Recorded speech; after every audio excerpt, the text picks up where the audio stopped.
नमस्कार। सरस्वती शिक्षा समिति पाली, कक्षा 10वीं, विषय संस्कृतम, तृतीयः पाठः स्वराष्ट्र गौरवम। पिछले वीडियो में हमने 1 से 5 श्लोक का हिंदी अनुवाद पढ़ा था। आज हम इस वीडियो में 6ठे श्लोक से शुरू करेंगे और शेष जो श्लोक बचे हुए हैं उनका हिंदी अनुवाद पढ़ेंगे। अपि स्वर्णमयी लंका न मे लक्ष्मण रोचते, जननी जन्मभूमिश्च स्वर्गादपि गरीयसी। इसमें कुछ कठिन शब्द है। अपि भी, स्वर्णमयी स्वर्णयुक्त, जननी माता, जन्मभूमि जिस धरती पर जन्म लिया है अर्थात धरती माता, गरीयसी बढ़कर या जिसको हम महान कह सकते हैं। अपि स्वर्णमयी लंका न मे लक्ष्मण रोचते। प्रस्तुत श्लोक में भगवान राम ने लक्ष्मण से कहा है, हे लक्ष्मण, अपि स्वर्णमयी लंका, सोने से निर्मित होने पर भी लंका न मे लक्ष्मण रोचते, मुझे रुचित नहीं होती है। जननी जन्मभूमिश्च, जननी और मेरी मातृभूमि, मेरी धरती माता, स्वर्गादपि गरीयसी, मेरे लिए स्वर्ग से भी बढ़कर है। अर्थात इस श्लोक में राम ने लक्ष्मण से कहा है कि हे लक्ष्मण, स्वर्ण से भी बनी हुई लंका मुझे रुचित नहीं है। मेरे लिए तो मेरी धरती माता और मेरी जन्मभूमि धरती माता ही स्वर्ग से बढ़कर है, स्वर्ग से महान है। राष्ट्रदृष्टि नमस्यामो राष्ट्रमंगलकारिणीं, यया विना न पश्यन्ति राष्ट्रम स्वनिकट स्थितम। इसके कुछ कठिन शब्द है।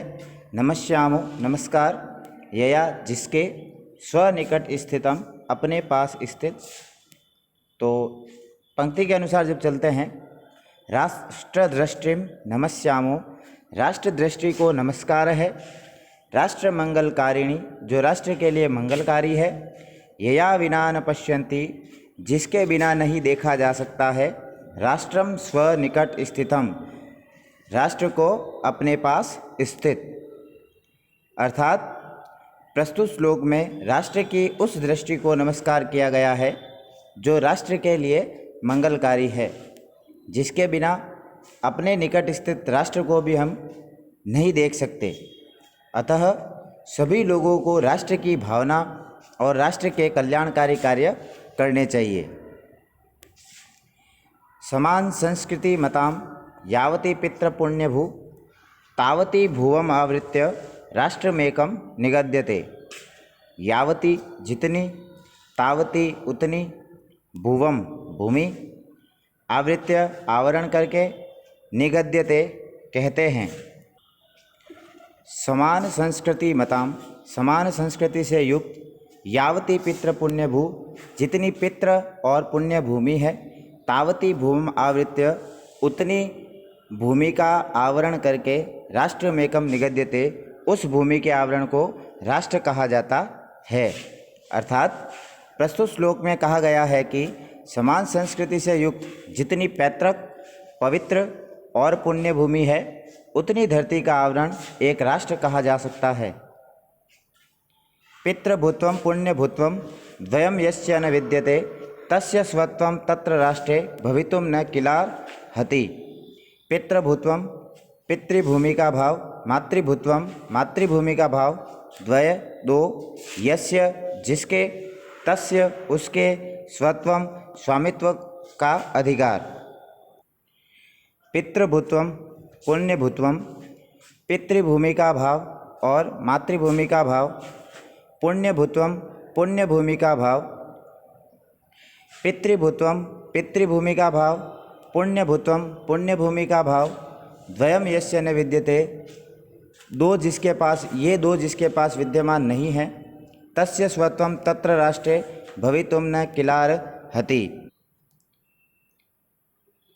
उस राष्ट्र में अपनत्व का भाव नहीं रहता।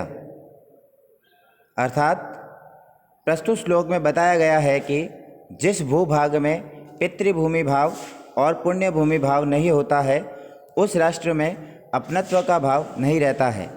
राष्ट्र के प्रति अपनत्व की भावना उनमें ही होती है जहाँ पितृभूमि भाव और पवित्र भूमि भाव, जिसे हम कहते हैं पुण्य भूमि भाव, अर्थात जहाँ पितृभूमि भाव पवित्र भूमि भाव दोनों ही विद्यमान रहते हैं।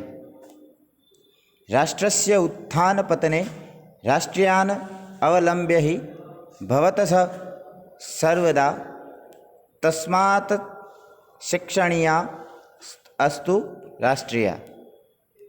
राष्ट्रस्य राष्ट्र के अवलंब्य आश्रित, तस्मात् उसका या उसकी, शिक्षणीया शिक्षा।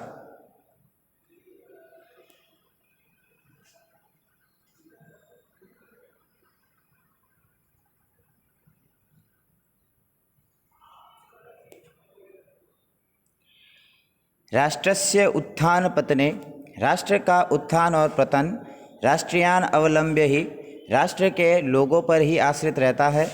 भवतः सर्वदा तस्मात् शिक्षणीयास्तु राष्ट्रिया।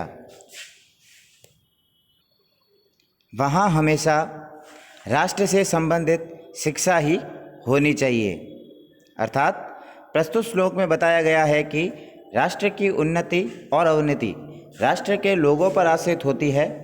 इसी कारण से राष्ट्र के लोगों को हमेशा राष्ट्रभक्ति की शिक्षा के योग्य ही बनाना चाहिए, जिससे राष्ट्र के लोग राष्ट्रभक्ति की शिक्षा प्राप्त कर सके। विद्या शस्त्रम च शास्त्रम च द्वे विधे प्रतिपतये शस्त्रेण रक्षिते राष्ट्रे शास्त्र चर्चा प्रवर्तते। च और द्वे दो, प्रतिपतये ज्ञान से, शस्त्रेण शास्त्र से। विद्या शस्त्रम च शास्त्रम च, शस्त्र विद्या और शास्त्र विद्या, द्वे विधे प्रतिपतये, ज्ञान से ये दो विद्याएं हैं। शस्त्रेण रक्षिते राष्ट्रे, शस्त्र विद्या से राष्ट्र की रक्षा की जाती है। शास्त्र चर्चा प्रवर्तते, और उसके बाद शास्त्र चर्चा की जाती है या करनी चाहिए। अर्थात प्रस्तुत श्लोक में बताया गया है कि संसार में शस्त्र विद्या और शास्त्र विद्या ये दो विद्या के प्रकार हैं। जब शस्त्र विद्या द्वारा राष्ट्र सुरक्षित होता है तब शास्त्र विद्या की चर्चा करनी चाहिए। आज हमने इस अध्याय 3 के बचे हुए श्लोकों का हिंदी अनुवाद पढ़ा है, जिससे संबंधित कुछ प्रश्न हिंदी भाषा में ही लिखे हैं, जिनका उत्तर भी आपको हिंदी भाषा में ही लिखना है। अभ्यास प्रश्न: जननी और जन्मभूमि किससे बढ़कर बताई गई है? दूसरा, किस प्रकार की राष्ट्र दृष्टि को नमस्कार किया गया है? तीसरा, एक राष्ट्र किसे कहा जाता है? चौथा, विद्या के कितने प्रकार बताए गए हैं? नाम लिखिए। ये जो 4 प्रश्न हैं इनका उत्तर आज के इस वीडियो में दिया गया है, वहाँ से इनके उत्तर को खोजकर आपको करना है।